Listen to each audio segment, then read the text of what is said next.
In the grand halls of 15th-century diplomacy, a peculiar struggle for prestige erupted between the kingdoms of Spain and Sweden, centering not on gold or territory, but on the skeletal remains of a vanished empire.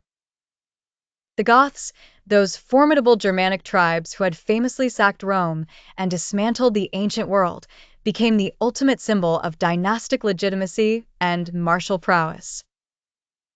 This intellectual and political rivalry reached a fever pitch at the Council of Basel in 1434, where the delegates of Spain and Sweden engaged in a heated debate over who truly inherited the Gothic mantle. The Swedish delegation, led by Bishop Nicholas Rivalry, argued that the Swedes were the direct descendants of the original Goths who had remained in their ancestral Nordic homeland, making Sweden the womb of nations and the source of all subsequent Gothic greatness. For the Swedish crown, this was a matter of asserting importance in a European landscape that often viewed the north as a frozen periphery.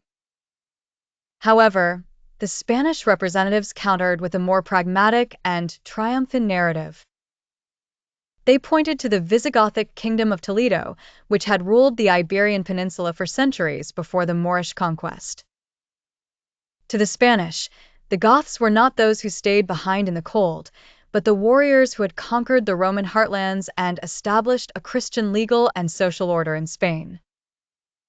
This Gothic myth became a cornerstone of the Spanish Reconquista, as the monarchs of Castile and Aragon claimed they were merely reclaiming the ancestral lands of their Gothic forefathers.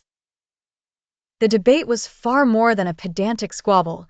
It was a battle for precedence in seating arrangements and diplomatic protocol, as the older and more noble lineage granted a kingdom higher status among the powers of Christendom.